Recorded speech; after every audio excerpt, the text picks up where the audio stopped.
Our world is both beautiful and vulnerable. The airplane has taken us further than we ever thought possible. But the more people fly, the more our ecological footprint harms the climate. Planes could soon account for 22% of all CO2 emissions, and every passenger contributes to this when we keep using fossil fuels. In France, an A380, the world's largest passenger aircraft, has been converted into a flying lab to test hydrogen and biofuels, like those derived from used cooking oil. Meanwhile, other stakeholders are working tirelessly on electric aviation. We explore how far these pioneers have come. The industry promise for 2050 is to fly green without harming the climate. We put it to the test. Environmentalists don't buy into this story. Greenpeace, for example, in the Netherlands are demanding flight bans. They protest loudly against private jets, but even regular holiday flights come under fire.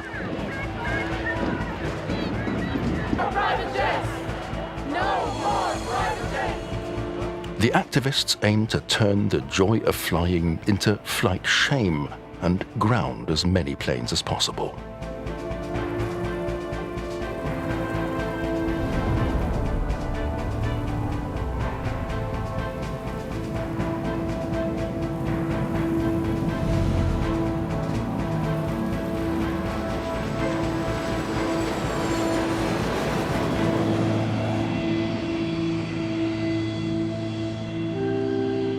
For private jets, Geneva Airport is one of the most frequented worldwide. So it's no coincidence that the big names in business aviation always meet here in May for an exhibition. When E-Base is on, Geneva's luxury hotels are fully booked, along with all the jet parking spaces.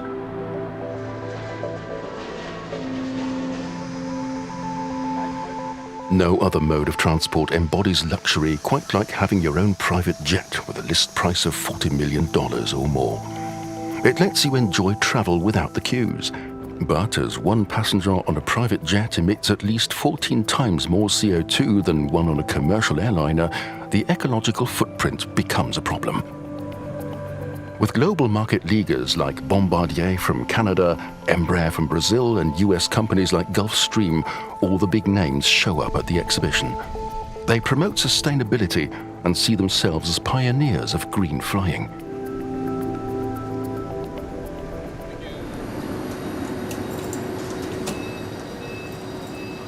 For Anna Kretschmar, this is pure hypocrisy. She comes from Cologne and has travelled to Geneva to protest with other activists in support of flight bans on behalf of the NGO Stay Grounded. I haven't flown for years. I just can't justify it anymore. Nicht mehr als etwas, was ich vertretbar finde.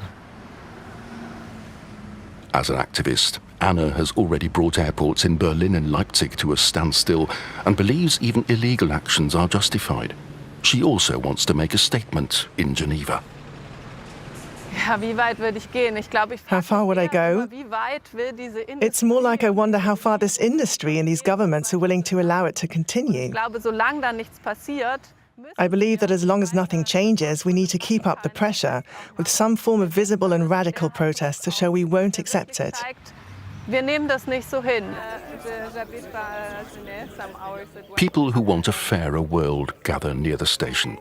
Tibor Schneeberger has organised a bicycle demonstration, and for the first time, the target is private jets. Private aviation. It's a topic that hasn't been much discussed here yet. So it's kind of the first time that we talk about it. Climate activists consider flying to be the most environmentally harmful form of travel. They oppose both long-haul flights and private jets. We are demonstrating together today. We share the same goal, which is to get rid of private jets, because the world is burning. Die Industrie setzt ja immer weiter noch auf. The industry continues to prioritize growth, and that just isn't acceptable given the climate crisis. I believe we need to change how we travel and our attitude to it. Reise unseres Reiseverhaltens geben. For Robert Baltus, who organises the Geneva exhibition, private jets are not the problem, but part of the solution. New technologies will always start in business aviation because it's so much easier to implement. So if we're looking at things like electrical flight, if we look at new solutions like hybrid flying and hydrogen, those kind of things you will see in business aviation first. And that's why, actually for us, it's an extremely exciting time because we're in the middle of a huge change. This decade, electric flying cars are expected to alleviate urban congestion and make regional routes accessible. Most of them don't even need an airfield. Globally, over 300 startups are competing for this new business, such as Autoflight from China or Joby from California. An electric aircraft with tilting propellers. They are vertical for takeoff and swing forward for cruising. The multicopter can carry up to 6 passengers. The first passenger flights are expected in 2026. It's a billion-dollar business opportunity, but the risks are also worth billions. Midnight, the electric aircraft designed by Archer, also comes from the US. But air taxis like this do little to solve the climate crisis, and this is where the critics come in.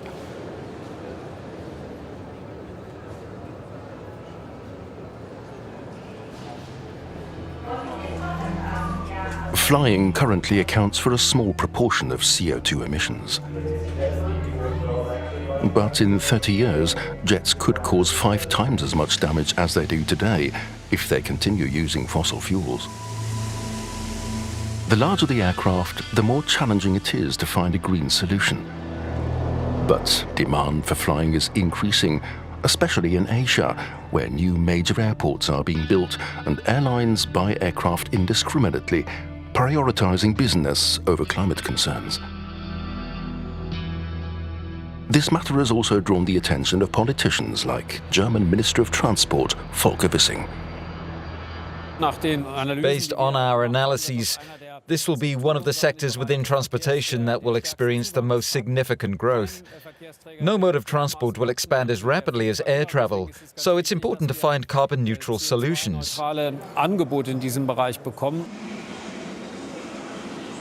This addresses the aircraft manufacturers, especially Airbus. The global market leader still has more than 8,000 fixed orders to process. With all Airbus factories operating at full capacity for the foreseeable future, transitioning towards climate protection is challenging.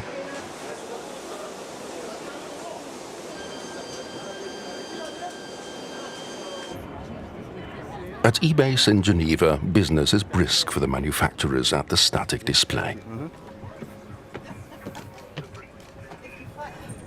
Unexpectedly, unauthorized activists appear among the private jets. The visitors don't know what's going on until the first intruders handcuff themselves to the planes. Or are handcuffed by security guards. Aircraft sales are currently off the table. Activists keep sneaking in, putting stickers on planes or chaining themselves to them. They've gained illegal access to restricted airport grounds.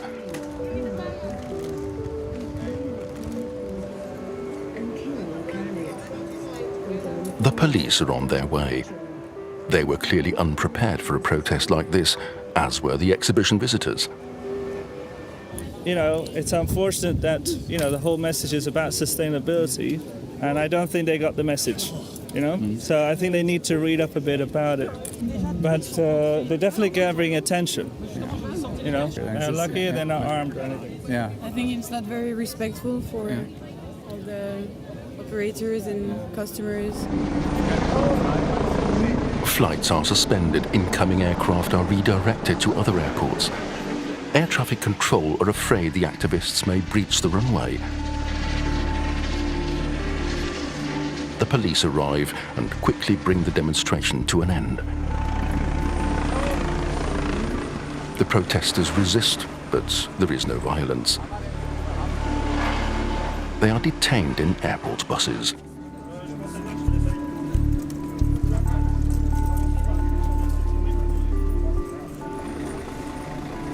Anna Kretschmar from Stay Grounded isn't at the airport protest. She will take part in an official demonstration later. But she reports on the blockade of Geneva Airport on Instagram. We're here today joining our members in protesting against the biggest sales event of the private jet industry, eBay's at Geneva. This morning, over 100 activists disrupted the eBay's private jet exhibition, sending a message against climate injustice. The super rich have been free to destroy our planet with their private jets for 20 years, and we cannot allow this. After an hour, the first plane is allowed to take off from Geneva again. A private jet bound for Paris. The exhibition visitors need to wait a little longer.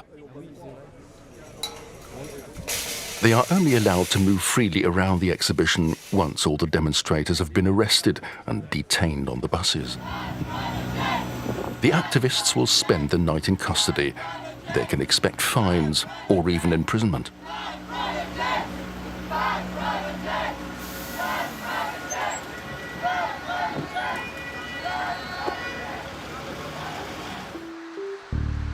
Ralph Fuchs heads a Green Party think tank in Berlin. He empathizes with the activists, as back in 1968 he also was sent to prison during student riots in Germany.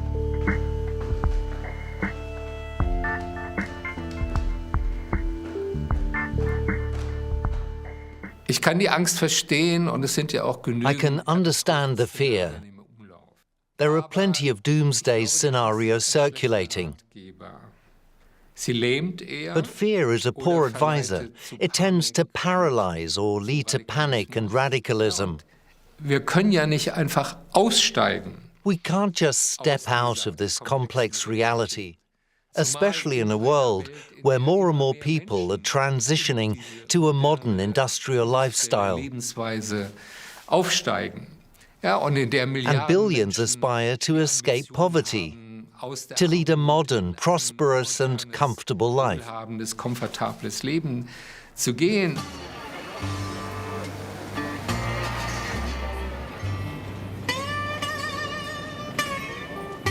No other means of travel is as quick and easy as flying. Flying captivates many people, even in times of climate crisis, and it gives you a sense of freedom.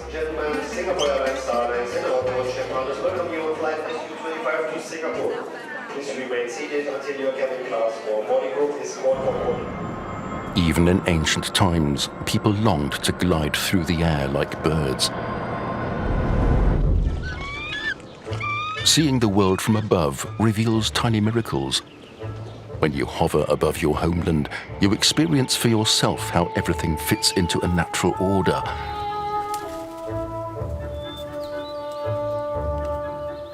Or into human society. You can read the landscape from above like a book, revealing traces of history and collective memory, even in overcrowded places. You also see places that are desolate and empty, but full of colours and scents that linger in our mind long after our visit. Landscapes as nature created them. Seeing the earth from above compels people to protect the world below. But no other means of travel damages the climate as much as aircraft.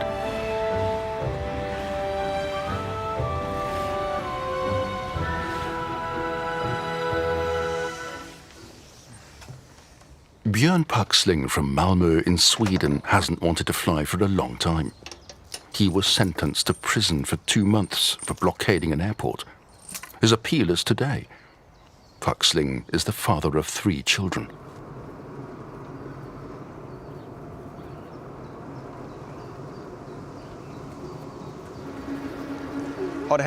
Did anything special happen in kindergarten? No.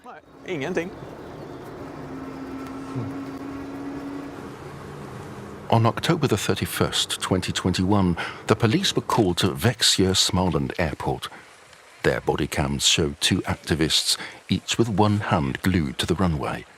They are arrested. One of them is Björn Paxling.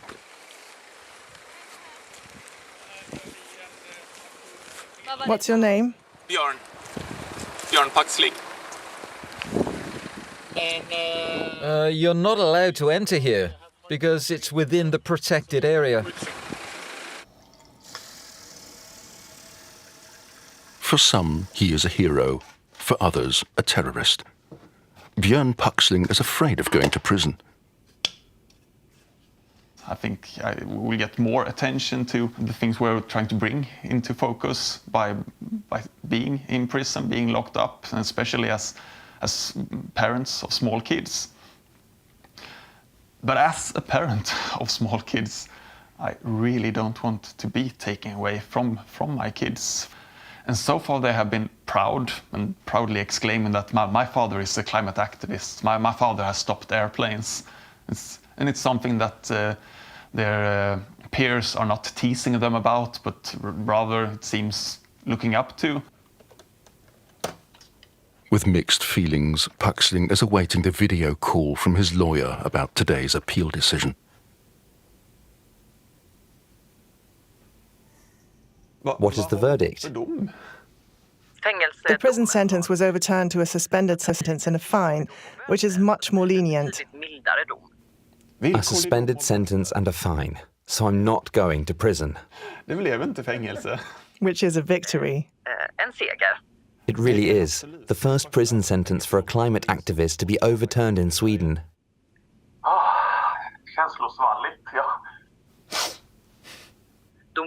The court has confirmed that it's an emergency.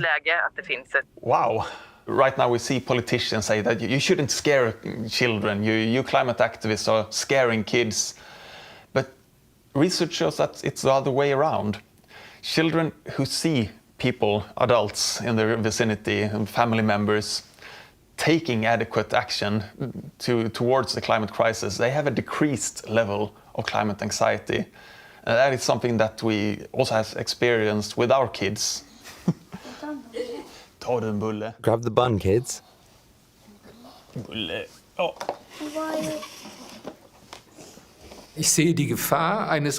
I can see the danger of a cultural battle over flying.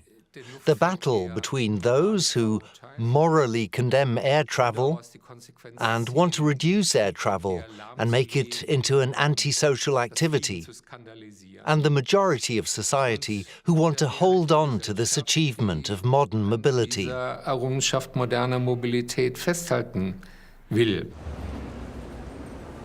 The aviation industry knows it must adapt in light of the climate crisis. Its hope rests on pioneers finding new ways, like they did in 1903. The Wright brothers, two bicycle mechanics who dared to dream of flying and tested out their ideas in the dunes of Kitty Hawk. Despite numerous frustrating attempts and several injuries, they eventually succeeded in taking off. After taking off from a rail, their first flight lasted just 12 seconds and covered just over 30 meters. It changed the world. The aircraft was born.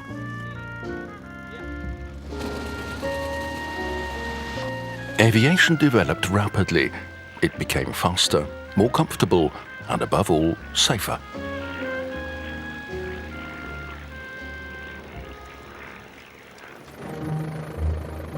Today's goals seem equally unattainable, like flying green.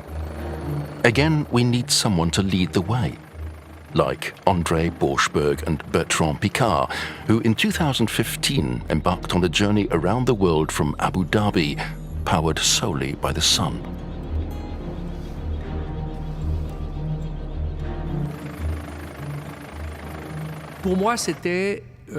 It was my childhood dream. As a young boy, I read many books about the pioneers who made aviation possible today. Our Solar Impulse project was my gateway to these dreams. Something I'd always yearned to pursue in life.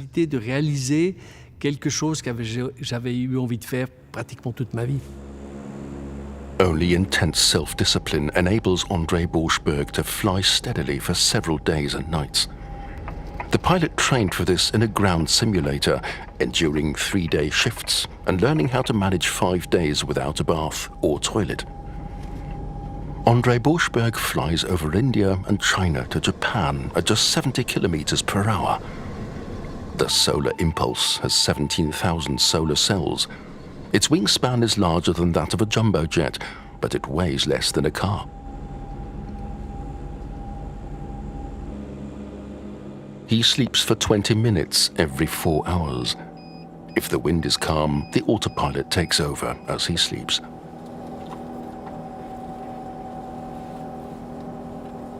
Regular oxygen inhalation is part of the daily routine at high altitude, along with meditation and physical exercises.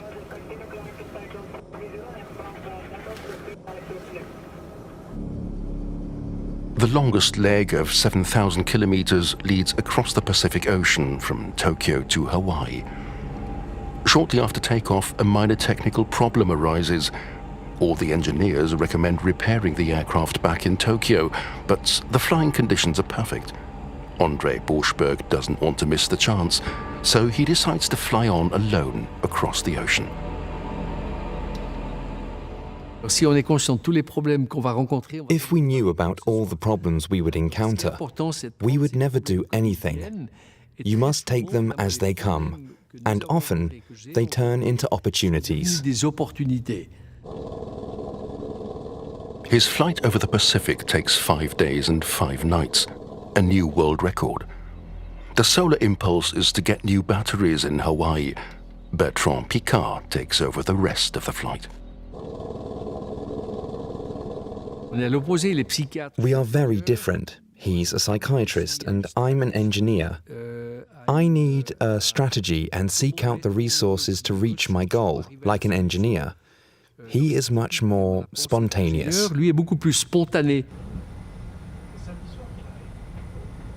Departure at own risk, runway 04 right.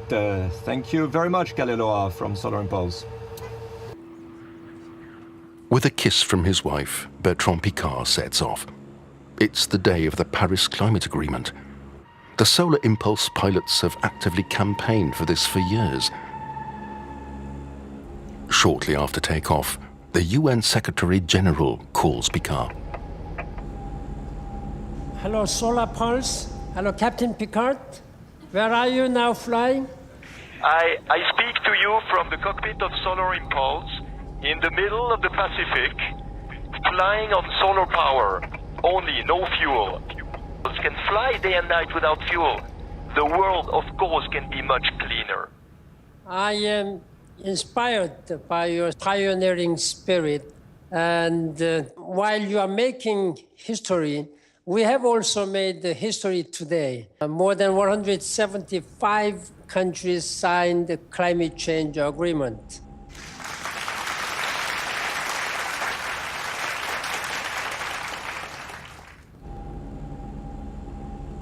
At the end of its round-the-world journey, the Solar Impulse lands back in the Emirates. It has covered 43,000 kilometers without using a drop of fossil fuel. We made it! Relief at the Monaco Control Center. They have proved that flying solely with solar cells and electric motors is feasible. Aviation has always symbolized innovation and has at the same time been resisted by skeptics. In 1903, people believed that a heavier-than-air aircraft could not fly, until the Wright brothers proved that it could. With Solar Impulse, we were told that we couldn't fly day and night on solar power, until we proved them wrong. Today, we're talking about clean aviation, and there are still skeptics who say that it's impossible to achieve.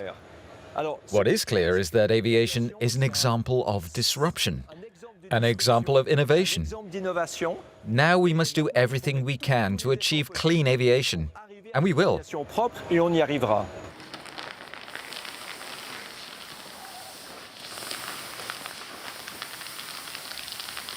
Raphael Domyon aims to continue Piccard's and Borschberg's legacy, reaching even greater heights towards the sun.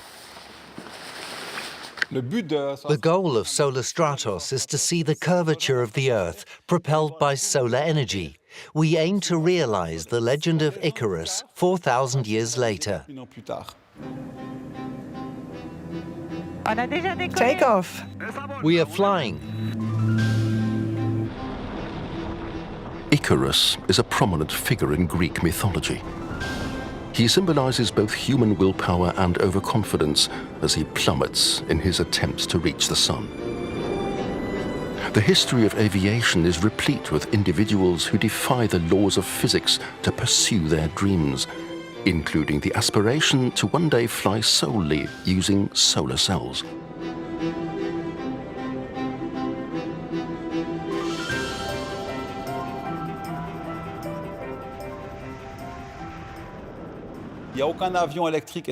No solar-powered electric aircraft has reached an altitude of 10,000 meters. The Solar Impulse managed just over 9,000 with solar power.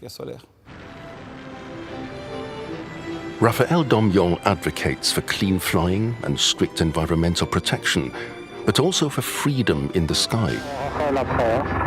He opposes prohibitions and restrictions.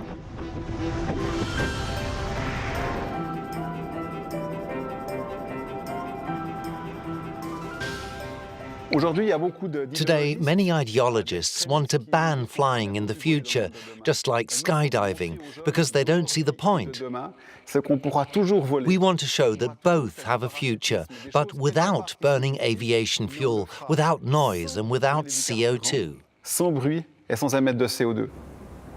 In a groundbreaking moment for a prince with a pilot's license, Raphaël Domyon shows Prince Albert II of Monaco how easy it is to fly electric. The Velis is the first battery-powered electric aircraft to be licensed and mass-produced worldwide. The only thing that can happen now is complete engine failure, which is very unlikely. We would have to make a water landing, but you do have a life jacket. We would touch down slowly with the doors open, and then we'll swim the rest. Okay, if we have to. The flight with Prince Albert was incredible. He is the first head of state to fly electric from Nice to Monaco. That was very brave of him. If the engine had given us problems, we could only have landed in the Mediterranean. Even for a prince, being friends with pioneers like Raphaël Domyon comes with the risk of being infected by their enthusiasm.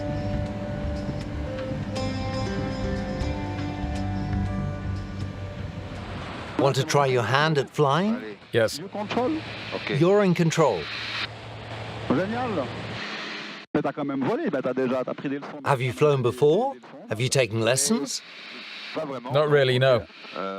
It's not bad. You're doing pretty well. For him, it was a fantastic experience. His eyes were sparkling. He has his own jet, but he really enjoyed flying electrically, with a small aircraft like the Velis by Pipistrel. Great. You're flying really well.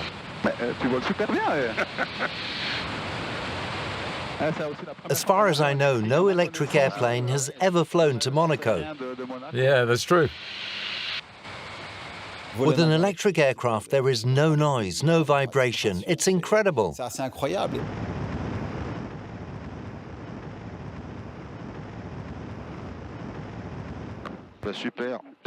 That was great. Thank you.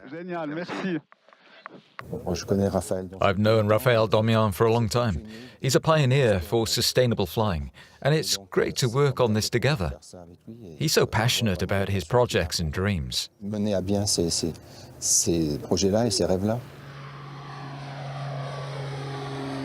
12 electric Velis aircraft are currently in operation at Swiss flight schools. Maya Zwick has a training session over Lake Gruyère near Fribourg. After flying for just a few minutes, the battery has already lost a third of its power. Takeoff requires maximum thrust, leaving just 36 minutes of flight time. It's crucial to monitor range, much more so than with a car.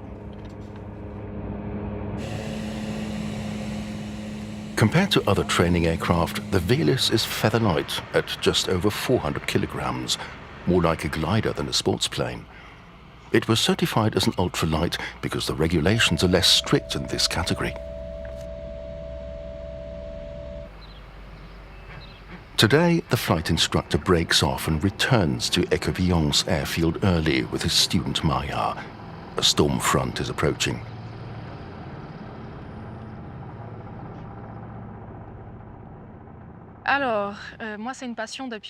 For me, it's a passion I've had ever since I was a little girl. Since I started flying with my instructor, I've caught the bug, as they say. I wanted to make it my profession.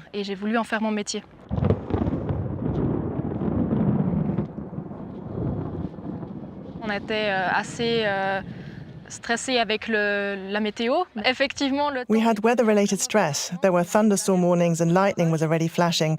You can feel that rain is coming. We have to stop flying now. On sent que la pluie va arriver, alors non, effectivement, on ne peut plus voler maintenant. A minute of flight in the Velis Electric costs half as much as in a classic Cessna or Piper aircraft. In many countries, Velis flight time counts towards pilot licensing.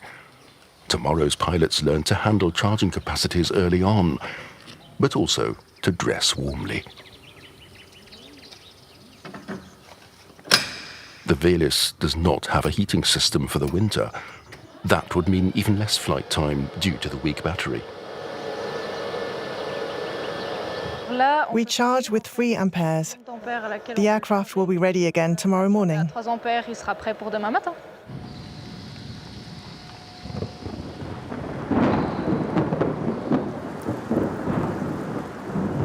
Today, nothing is going as planned. The second Velis is staying in the hangar. The next student has come all the way from Lausanne for nothing.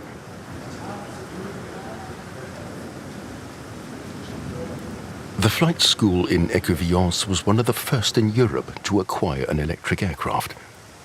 After about 500 training days, the Velis has convinced many, but not all flight instructors.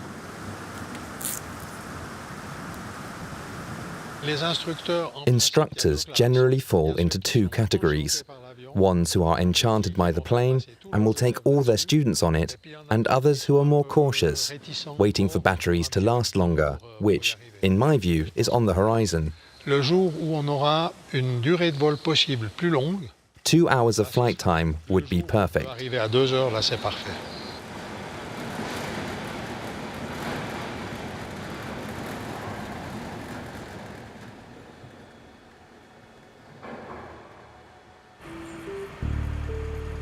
The Velis is also a product of thirst for adventure and pioneering spirit.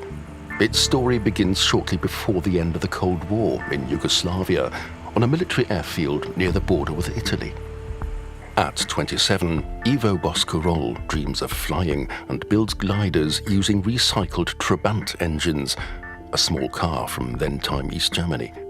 Due to a ban on private flying so close to Italy, he flies under cover of darkness when even the military tends to turn a blind eye.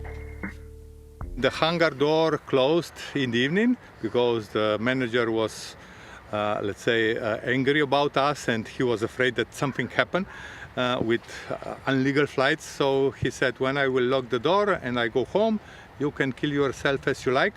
I will not be responsible. In the world of aviation, Ivo Boscarol is not afraid of risks. He builds and flies with passion. As the Iron Curtain falls, his trikes emerge as formidable contenders in the West. In 1989, he founds the Pipistrel company at the airfield. Despite success with ultralights and gliders, Boscarol wants more. Alongside like-minded friends, he pioneers a new frontier on the old military airfield, transitioning from conventional fuel to the untapped potential of electric flight. When I decided 20 years ago to go in electric aviation and to design an electric aircraft, the people were asking me, how long are the cables, how long you can fly, you know? So I was always too much in front of the time, but then with my team, I was always able to reach the goal. and I started to invest all the money I had and all the money I haven't, you know, all the money we got on some grants and European grants. We won some championships, and all the money went in the development of the safe, let's say, engine, batteries and everything. Pipistrel invested $4 million into transforming two of its Taurus G2 gliders into the advanced Taurus G4 with twin fuselage and electric engine. In 2011, Ivo enters a NASA competition for green aviation. The Taurus G4 is really making waves. Ivo and his team win a prize of $1.35 million, one of the most generously endowed prizes for aviation pioneers.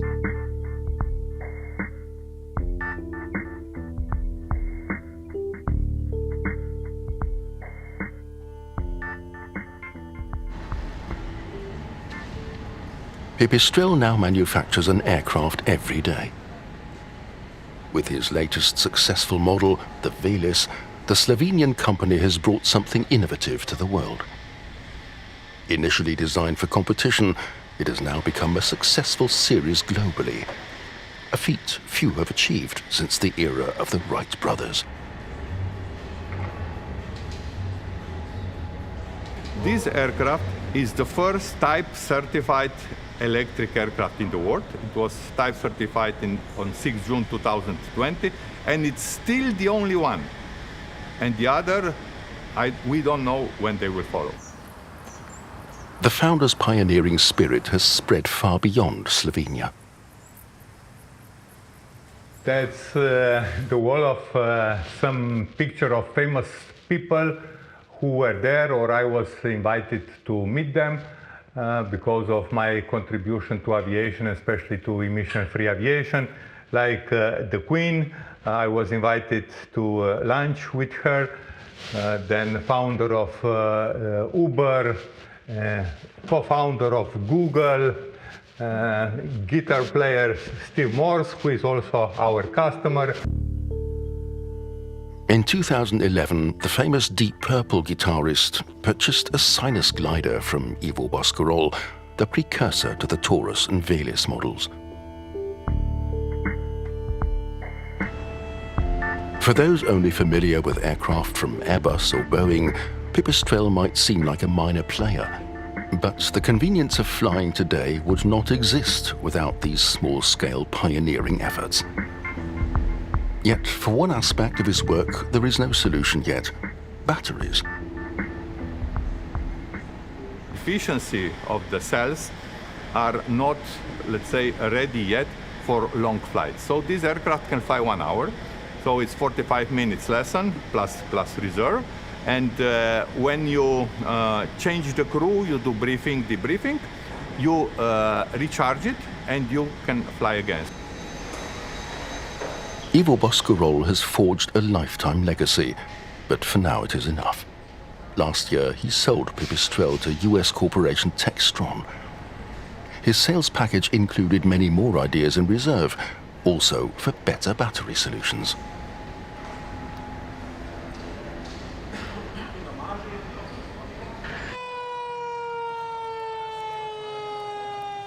Low power is not the only issue with batteries. When the first electric cars hit the market, fire departments worldwide realized their helplessness when faced with electric car fires. Defective lithium batteries can ignite, quickly becoming too hot to extinguish. Although the issue is known to the manufacturers, they are still allowed to produce electric cars with the hope of soon having fire-resistant batteries. However, this development is taking longer than expected.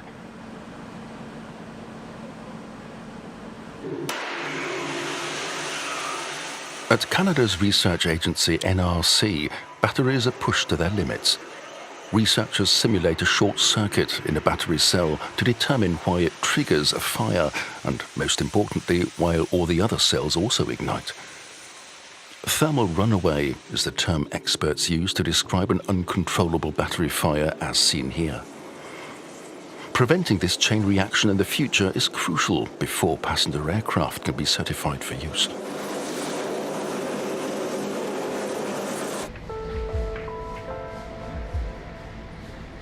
André Borschberg has not forgotten his battery challenges during his flight with the solar impulse. The engineer followed up on this issue. In Switzerland, he is dedicated to building safer batteries. Perfect.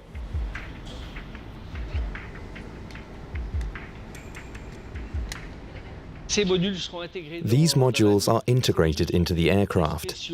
They are special because if a cell did set on fire, the fire would not spread into the next cell or to the rest of the aircraft.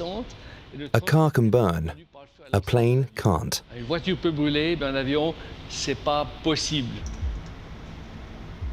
The finishing touches at Borschberg's company H55. Fully automated mass production is set to begin later this year. Time pressure is high. Borschberg has customers worldwide eagerly waiting for his batteries.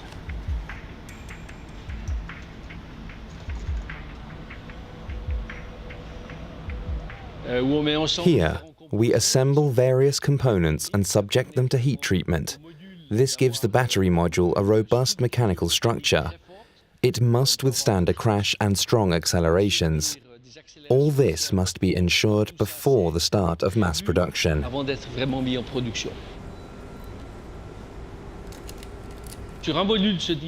With this type, we measure the temperature of each cell. In a small aircraft, there are 3,000 of these measurement points, compared with just 5 in an electric car. Therefore, we know each cell precisely and can detect early on if their chemical values deteriorate. Ça permet aussi d'anticiper si la chimie se détériore. In Sion, in the Swiss canton of Valais, André Borschberg is building another promising business. In addition to battery production, he aims to retrofit older aircraft. Instead of using traditional petroleum-based kerosene, they will fly with electricity to reduce the environmental impact.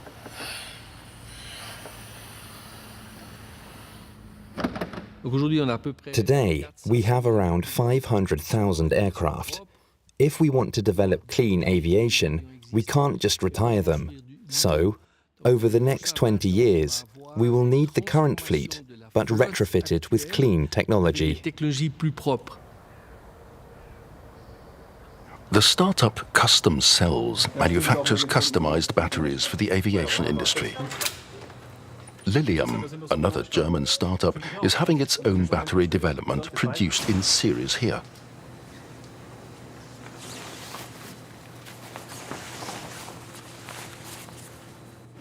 Custom Cells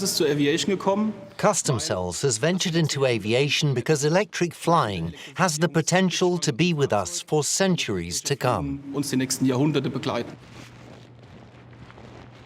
Few technologies last for 100 years, but batteries are predicted to have a great future. Production takes place in especially clean, dry rooms. To prevent particles from our street clothing entering the production area, we dress in a way that protects the battery from particle contamination, while also safeguarding ourselves as employees from direct contact with battery materials. This factory produces the most advanced car and aircraft batteries around today. High performance is essential and should improve each year. Only cells that pass rigorous testing, including destructive tests, are permitted to be integrated into an aircraft.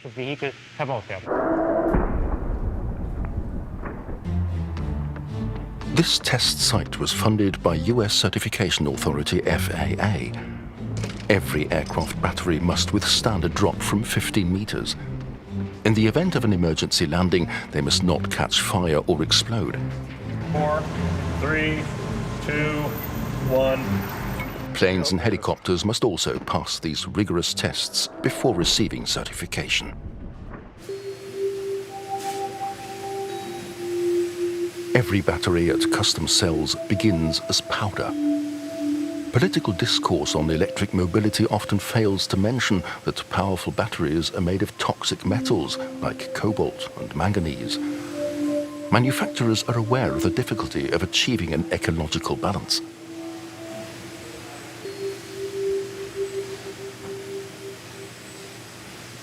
These days, these metals have to be mined in sufficient amounts to meet market demand. That's why we're moving towards recycling, to get these materials not just from mines, but also from the consumer market. This is a crucial aspect in transitioning towards green batteries. In future, batteries will need to store much more energy and still be environmentally friendly. This will probably take a few more quantum leaps. Another point of concern for certification are aircraft cabins. Being lightweight and robust, they must be able to withstand various stress conditions. NASA has initiated its own research program to support green aviation pioneers. For instance, they're examining the material strength of composites and identifying weaknesses in cabin structures in the event of a crash. 3, 2, 1, release.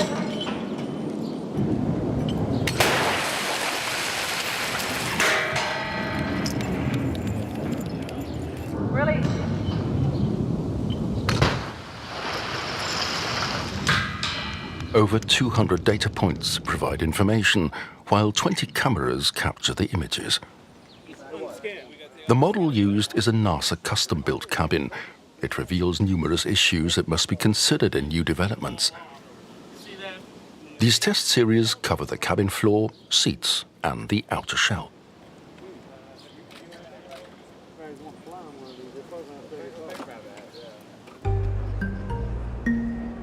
Electric jets were science fiction until now.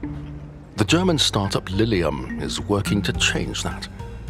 Klaus Röver spent over 30 years at Airbus. In his last assignment, he oversaw the A320 program. He now aims to redefine regional flying at Lilium.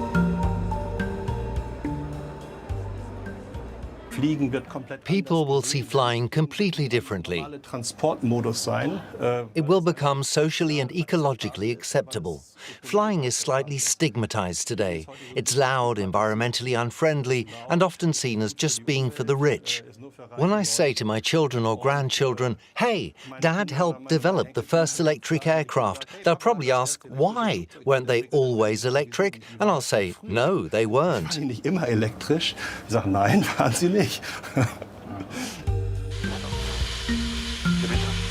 The Lilium jet is an aircraft for 6 passengers that still doesn't exist yet, but soon will. It can fly electrically for up to 200 kilometers and take off vertically like a helicopter, so it won't need an airport.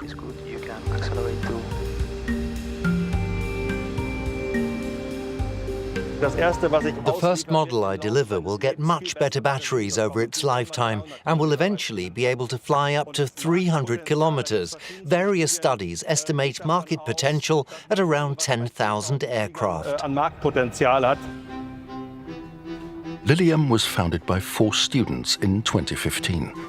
In just a few years, their company grew to 800 employees and an investment volume of over 1 billion euros.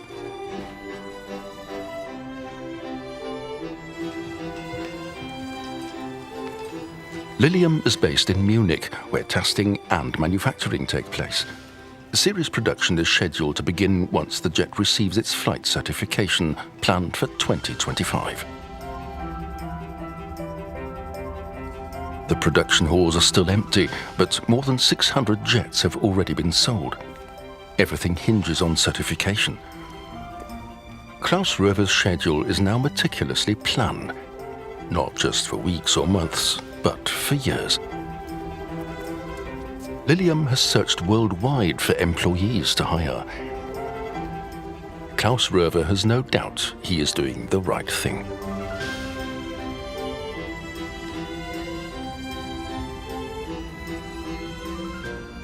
Ich wollte noch mal was Bedeutungsvolles Neues. I wanted to do something meaningful and new again, and I believe Lilium and electric flying couldn't be more meaningful. I can contribute my experience and explore what it's like to work in a small, new company that isn't a huge behemoth. Maybe get a glimpse of what it was like at Airbus 50 years ago. All these things led me to join Lilium. Zu Lilium zu gehen.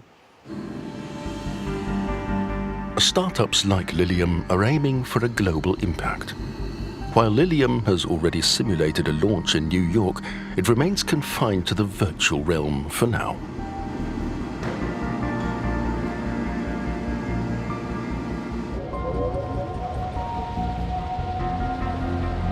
Another German startup is further ahead. In the race between the hare and the tortoise, Volocopter always seems to be where Lilium aspires to go. In November 2023, Volocopter test pilot Paul Stone circled Manhattan in New York for the first time.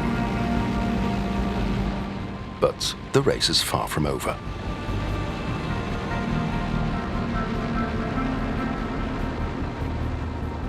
It wasn't just a sightseeing tour. We've been providing some really useful information for the New York authorities to help them pave the way for their urban air mobility strategy in the future. And the feedback's been quite interesting.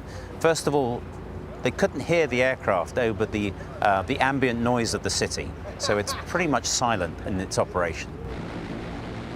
Propeller-driven air taxis are expected to shuttle back and forth between Manhattan and the Statue of Liberty within this decade. Powered by battery electricity, they will be quiet and emission-free. Volocopter aims to be the first startup on this future market. I was drawn to the idea that we will be the first on the market to make electric flying accessible to everyone. We don't want to be second or third. We want to be first. Dirk Hawker has also held management positions at Airbus. For Volocopter to be the first to get approval, Dirk must enter uncharted territory and come up with something we maybe can't imagine today, but he can. Whether Volocopter can build the Tesla of the skies will also depend on competitors from China and the USA. We will position ourselves somewhere between large passenger aircraft, where there are hundreds per year, and the automotive industry with millions per year. But we also need to get the public on board. It's not just about technology and certification. We need people's acceptance.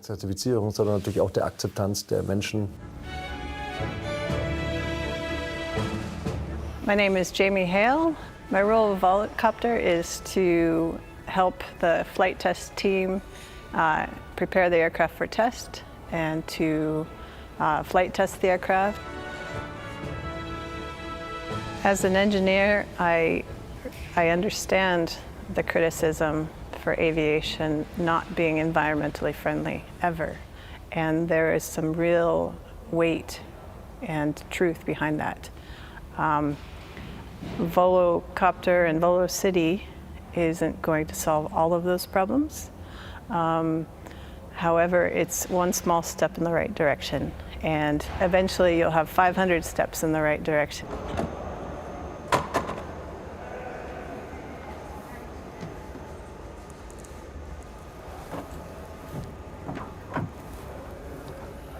Well, this aircraft is very simple to fly. And it's very simple to start up. So there are 9 batteries in this airplane. You literally switch on the batteries, and then when you're ready to go, you put your hand on the stick, you press the arm button, the rotors spin up, and then you control the aircraft into the air. It's as simple as that. There is already a vertiport designed for testing multicopters and electric jets in Pontoise, near Paris. Volocopter is scheduled to make its debut there, marking the start of the first test flights to Versailles and Paris.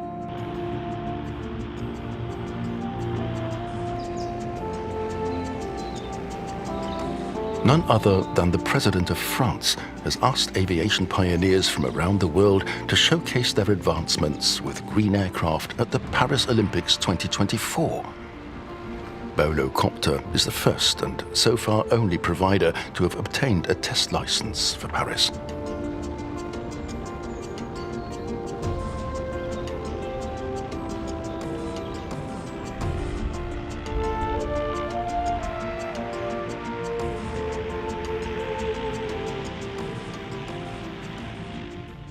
The Olympics happens to coincide with our operation launch.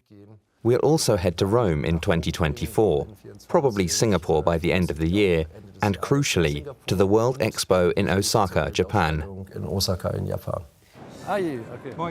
Dirk Hawker needs many people to believe in his project. The Paris airports are a crucial partner, and Edward Arkwright sees Volocopter as a key player in promoting eco-friendly flying.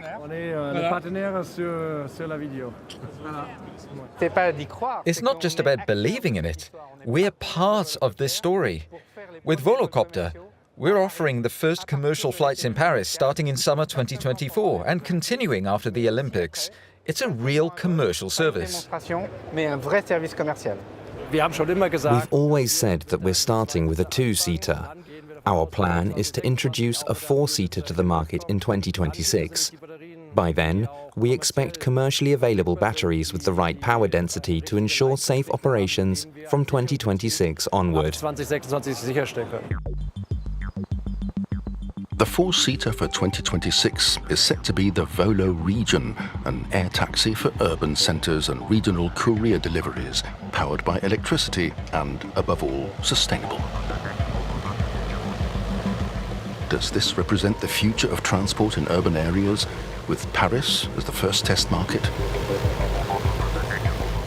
Or are these just toys for grown-ups, out of reach of most people, the stretch limousine of the skies?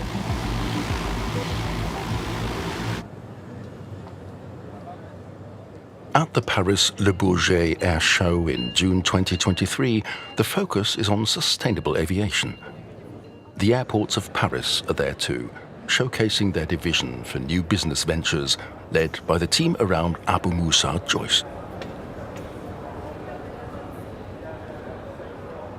Nous allons développer 5 sites. We're constructing 5 vertiports, specialized airports for passenger drones, at our Charles de Gaulle and Le Bourget airports, at the Issy-les-Moulineaux heliport, as well as one at the Palace of Versailles, and the 5th in Austerlitz at the heart of Paris. Et un 5e à Austerlitz, dans la ville de Paris. And here is the target group for the Paris airport's new project. Travelling from Charles de Gaulle to the city centre during rush hour currently takes a 2 to 3 hour taxi ride, costing €250. The Volocopter aims to cover the distance in just 15 minutes from 2030. To start with, Volocopter must first convince the city's residents with good results outside the city centre. An initial route connects the airports Charles de Gaulle and Le Bourget.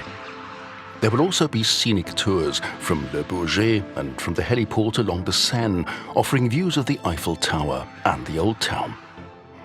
Transfer flights to Versailles are also planned to depart from here. The Austerlitz landing point, a pontoon on the river, could double as an emergency medical station. Le prix, ça va être entre 120 € et 150 €.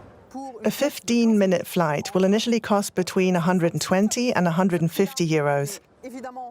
But as the network develops and expands in around 2030, the price is expected to decrease to 90 to 100 euros per journey. L'objectif, c'est que ce prix par billet va diminuer d'ici 2030 à entre 90 et 100 € par course. At Le Bourget, the Chinese company Yihang showcases its electric drone, boasting an impressive 40,000 test flights and a certification in China. It operates autonomously without a pilot. The certification is exclusively for the Chinese market, and it remains to be seen which markets will also adopt Chinese-type certification. There are some countries, particularly in the Asia-Pacific region, that look very promising.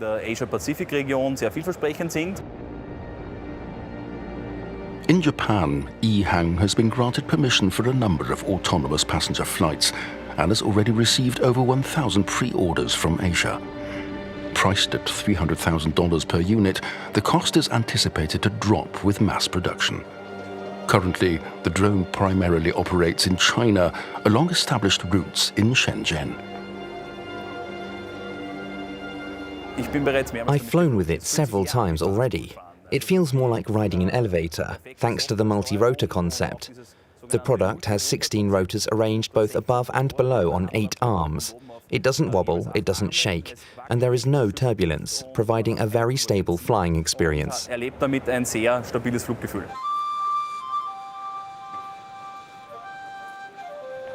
Interest in flying cars seems to be particularly high in Japan. In June 2023, an electric drone connected 2 islands in the Okinawa prefecture. However, whether Japan will approve the Chinese model is questionable. Essential evidence for all types of safety scenarios typically required in aviation is still lacking. Moreover, Japan itself now has its first providers of innovative air taxis like SkyDrive.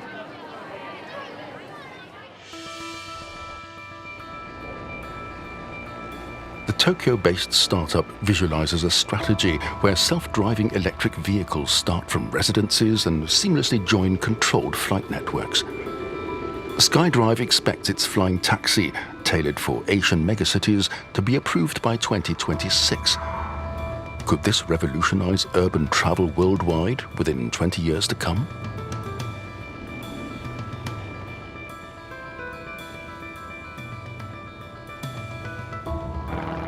The vision reminds some of Star Wars, others of the early days of aviation. The first cars were in the air as early as 1930. Waldo Waterman, a Californian pioneer, had the brilliant idea of merging the car with the plane to improve long-distance travel. His hybrid was easy to fly and performed reasonably well on the road.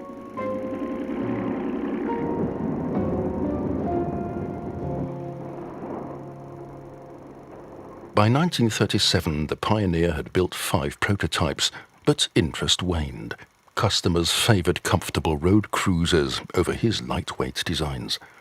Nevertheless, Waldo Waterman survived all his experiments and lived to a grand old age, passing away in 1976.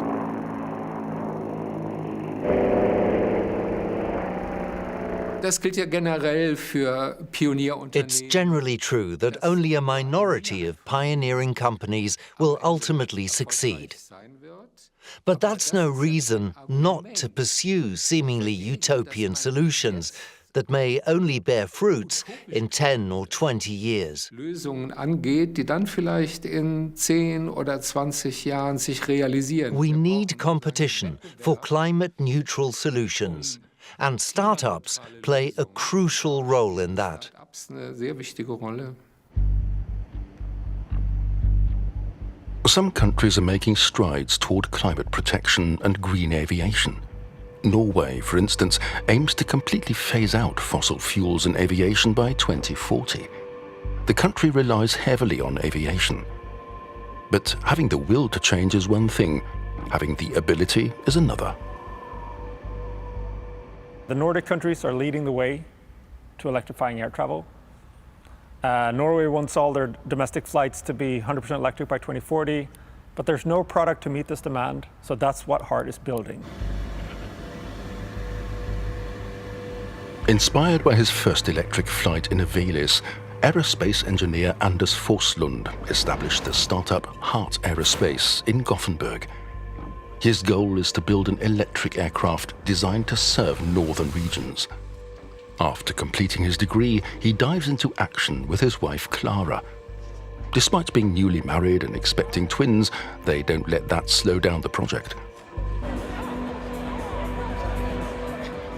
We were trying to build something that was under 20 passengers. But then something happened.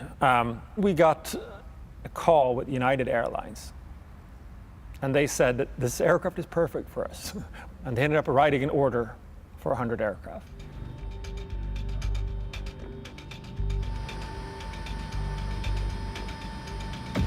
Canada is also investing in HART, but the planned aircraft is too small for the international market. Anders Forslund must construct a larger one that can carry 30 passengers. But achieving a range of 400 kilometers is not viable due to limitations in current battery technology. To advance the aircraft and its logistics, Forslund is considering a hybrid solution, as used in electric cars. So what we did was to actually build a hybrid system. So let's look inside this plane. The ES-30 seats 30 passengers. The ES-30 manages takeoff and a maximum of 200 kilometers on battery power alone. After that, a generator in the fuselage comes into play, powered by either fossil or sustainable fuel, depending on availability. The batteries, located in the belly of the aircraft, weigh a total of 5 tons. The structural model gives an idea of how heavy the batteries are for the aircraft. Yearly improvements are expected to expand the aircraft's range. But Anders sees no alternative. The climate crisis is an existential challenge to us all. For this industry, it's a profound challenge to the business. Air travel is losing its legitimacy. Air travel, I think, is also the backbone of a lot of our civilization. It's the thing that physically connects people from all over the world. It's an infrastructure that I don't think it's just a good to have. I think it's an essential, sort of like the internet, right? The dream of green flying will become true quickly as soon as climate-friendly fuel is available. Trollhättan Vangarsborg Airport in Sweden takes the lead here. And we want to show the world that it is possible right now and right here. That's the short answer why we have biofuel. Yeah, well, I couldn't agree more. That is the short and right answer. No, we had an opportunity to go for maximum blend of biofuel, and we did it. Well, the mandate that EU has set up for 2045, we're almost there already at this airport and on this airline, because we have a maximum blend, which in practice means that around 40% of the fuel inside this aircraft is biofuel already. So now we can take next steps and not worry about the mandate. We're already there. A 2% blend of biofuel in gasoline is already mandated within the European Union, and this is planned to rise to 70% by 2050. The Finnish group Neste is producing biofuel near Helsinki, in the Netherlands and in Singapore. So the raw material is used cooking oil, and used cooking oil is basically waste fat, which has been used for cooking food in restaurants, household or industries. One of the suppliers is a hamburger chain. Now I'm making fries, and when this oil has been used, they make airplane fuel of it.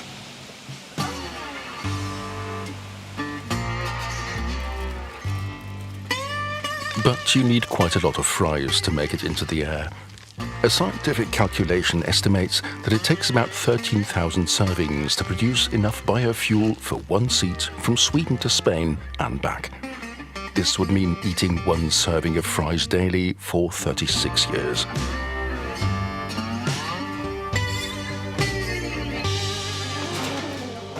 Slaughterhouses also provide fat residue that can be used to fuel an aircraft. The problem is that you don't have enough of these raw materials available in the world right now. There are several reports saying that there is between 30 to 50 million tons of this raw material available worldwide. The global aviation fuel demand is roughly 300 million tons. Neste, the world's largest producer of renewable aviation fuel, is seeking new rich sources of raw materials. Algae and wood waste could potentially supply aviation fuel in the future, but scaling up production from these sources remains a challenge for Neste.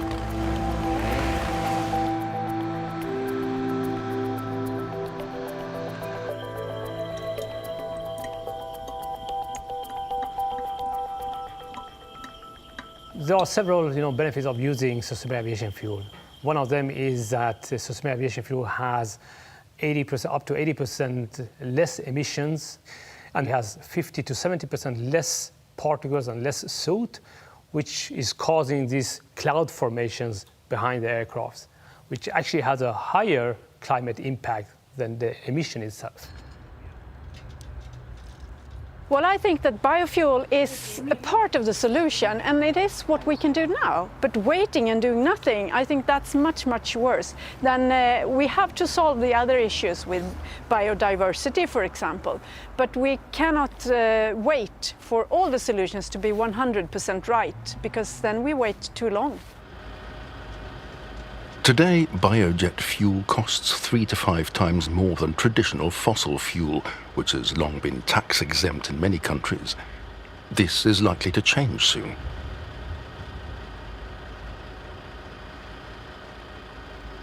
To become fossil-free in 2050, it's possible, but we need to start now. And there needs to be a very, very clear political direction that this is what will happen, because I think the transition of the fleet is the key answer here. Die EU muss da ambitionierter werden. The European Union needs to be more ambitious. The current goals are very modest, considering we want to ramp up production and achieve significant reductions in CO2 emissions.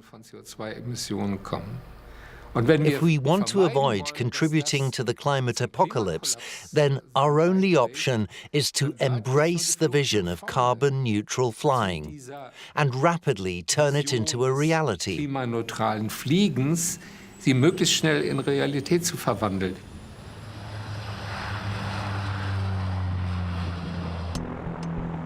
Instead of relying solely on battery power, other startups are combining an electric drive with hydrogen. The goal is to convert existing fleets to green flying and continue using them for as long as possible. This 15-ton truck in Seattle is driven by an aircraft propeller powered by a fuel cell. This is an initial ground test before the new engine can be used in an aircraft.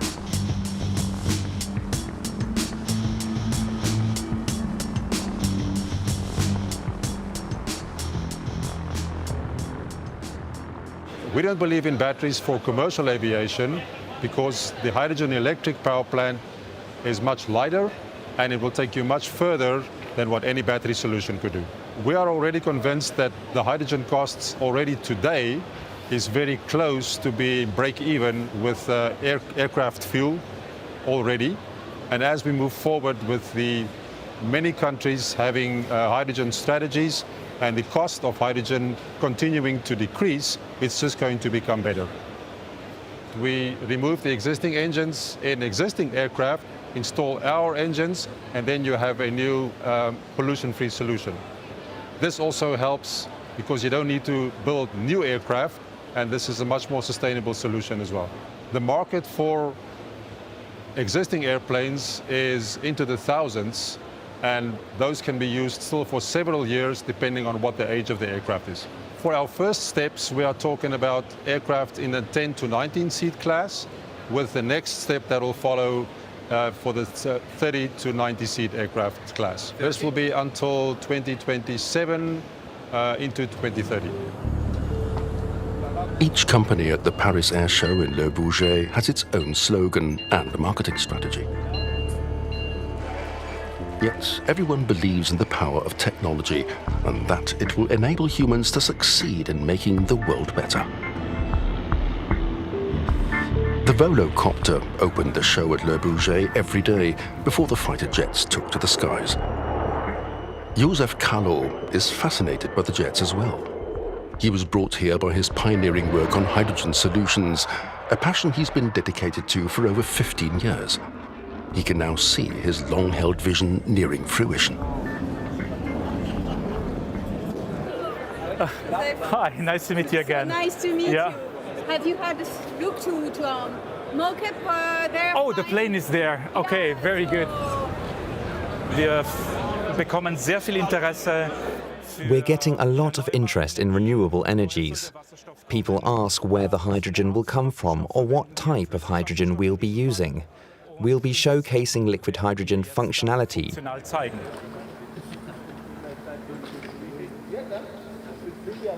For his groundbreaking experiment, Josef Kallo uses the framework of the G4, which in 2011 secured the NASA award worth over $1 million. Having acquired the twin fuselage design from Ivo Boscarol, Kallo and his team transformed it into a hydrogen test aircraft. Now equipped with a fuel cell, it was renamed Hi-4, symbolizing its hydrogen propulsion. Two pilots sit in the left fuselage, while the tank is in the right fuselage. It is internally insulated to maintain temperature like a thermos flask. Except here, liquid hydrogen must be kept at minus 253 degrees Celsius, which is not easy. After several years of preparation, the twin fuselage aircraft is ready for its premiere in Slovenia. The Hi-4 is set to take off and fly using liquid hydrogen for the first time. Ich bin leidenschaftlicher Pilot. I'm a passionate pilot because it gives me a sense of freedom. Ich tatsächlich Freiheit empfinden kann. But at the same time, I feel guilty knowing that I'm burning 40 liters of fuel per hour. 40 Liter Sprit pro Stunde. I feel bad about it because I know there could be another way. Ich weiß, es könnte auch anders gehen. Since his studies, Kallo has been striving to harness the potential of hydrogen, the beacon of hope for the green industry. In its liquid form, hydrogen is exceptionally powerful, but it requires temperatures as low as minus 253 degrees Celsius. On August the 31st, 2023, the two test pilots are ready for takeoff in Maribor. It's a world first. No one has ever taken to the skies with this kind of propulsion system before. The Hi-4 is expected to achieve a range of 1,500 kilometers, 10 times further than today's small battery-powered electric aircraft. Liquid hydrogen offers much more power than any battery. The propeller is between the passenger and tank fuselages, powered by the fuel cell behind it. Aviation accompanies the flight with an onboard engineer tasked with closely monitoring and documenting progress. Maintain this power, even slightly increase.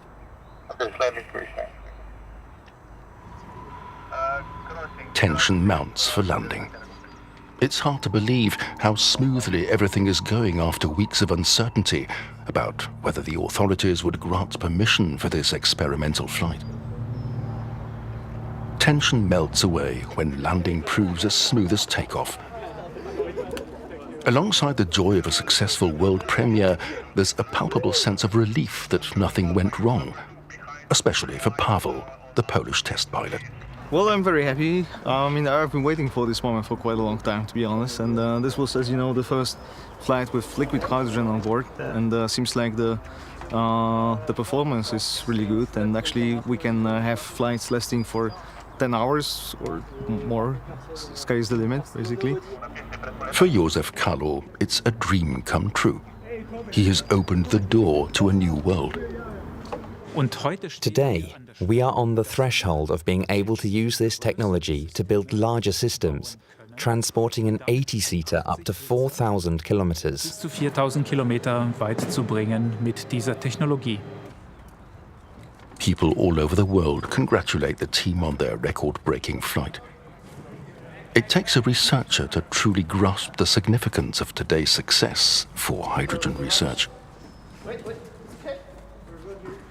When discussing new concepts like aircraft, integration or cooling, I can imagine going even further and suggesting that aircraft with 100, 120 or 150 seats and ranges of up to 6,000 to 8,000 kilometers could be feasible. Bis zu 6.000, 8.000 Kilometer wäre realisierbar. The optimal design is an aircraft with passenger seats in the wing. This flying wing only requires half the fuel of a traditional design. Jet Zero in the US is researching this area. As is often the case, advancements in aviation technology are also driven by military needs. Jet Zero is already considering designs for a troop transporter for the US Air Force.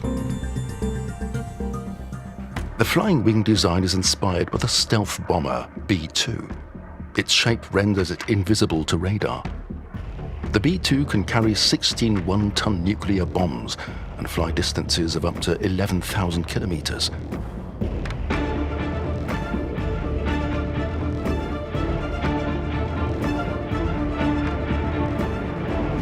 This design caught the attention of Airbus, who aimed to carry 200 passengers on mid-range flights of 4,000 kilometers. Airbus is investing heavily in hydrogen propulsion in flying wing and traditional designs, with a targeted launch by 2035.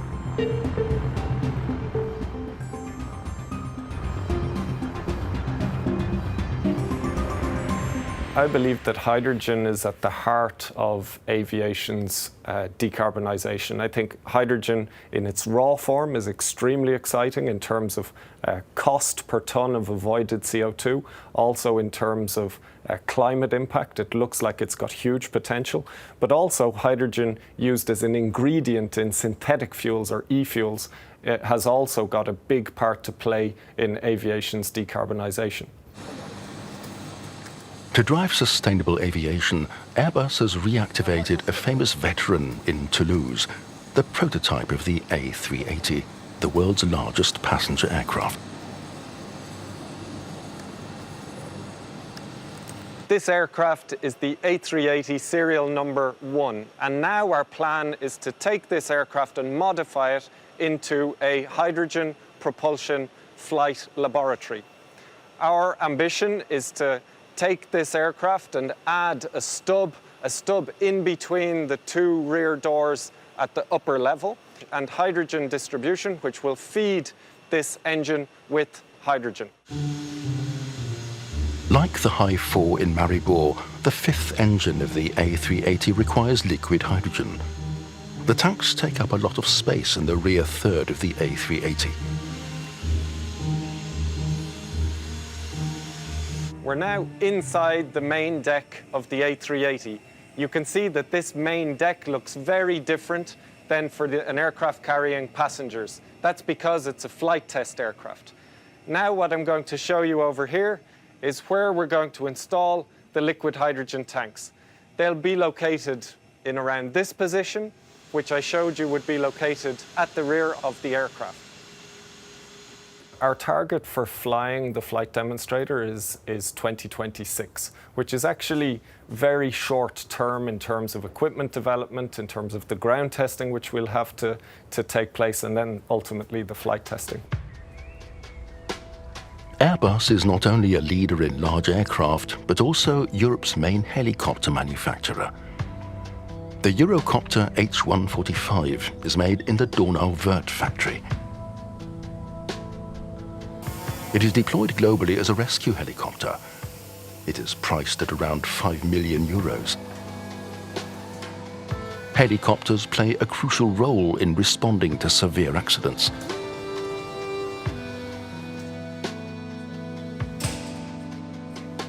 This rescue service has been co-developed by German Automobile Association ADAC, which provides road accident response services. Since the 1970s, helicopters have been rescuing patients in all kinds of emergencies. But each flight costs several thousand euros. Helicopters are also noisy and require a lot of fuel. So ADAC is testing the Volocopter as an emergency medical shuttle with plans to buy up to 150 units if successful.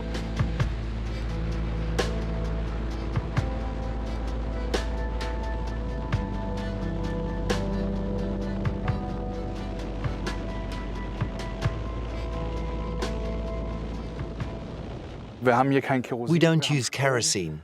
We have far fewer moving parts than a helicopter. This is not only cost-effective, but also more reliable. And let's not forget that the ecological footprint will be completely different. Our employees saw it in yellow for the first time today and feel proud of it.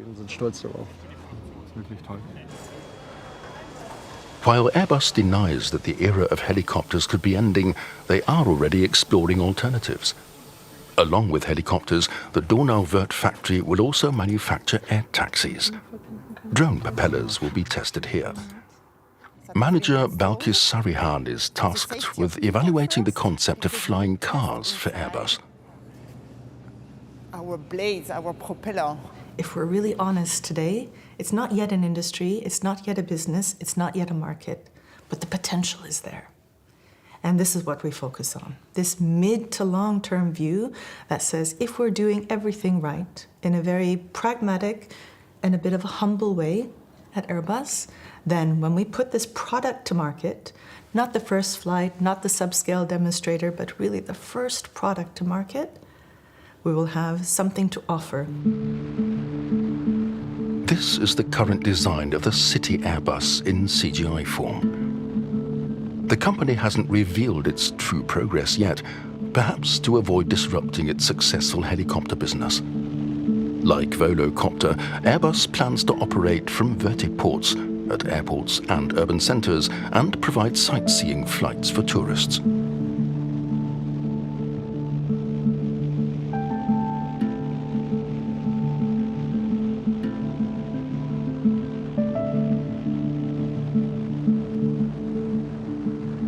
The technology will evolve, but if it is not manageable from a profitability perspective, then it will be a very short-lived experiment, which would be the most unfortunate thing. So all of this investment, all of this energy will go into something which just ends up being a collection of museum pieces. This is not what we want. During the COVID-19 pandemic, airlines grounded entire fleets at Teruel airfield in Spain. To escape the climate crisis, activists would like the entire aviation sector to be grounded this way. However, flying is an achievement that most people don't want to give up. Restructuring appears to be the only feasible solution now. Transforming a complex industrial society is a marathon, not a sprint. It's a process that will unfold over 20, 30 years, and even that timeline is quite ambitious.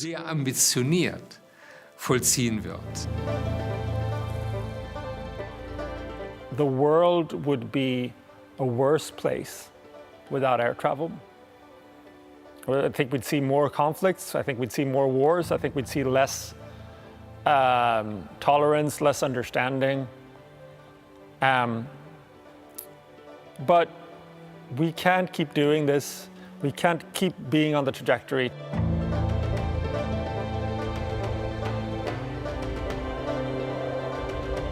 It's good to see greater awareness emerging about the problematic nature of flying. For a long time, the industry succeeded in downplaying it, as if it weren't an issue at all.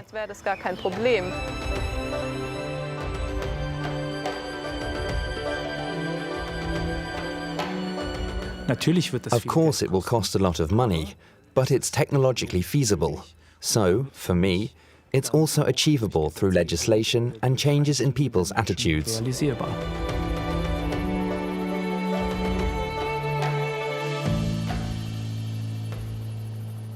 So by 2030, I would say that here we will have an electric aircraft and one with biofuel and one with hydrogen and something else that we haven't invented yet. Following the solar impulse, a hydrogen-powered climate impulse is scheduled to circumnavigate the globe in 2028, aiming to inspire and show that green flying is feasible. For the human spirit is as boundless as nature itself.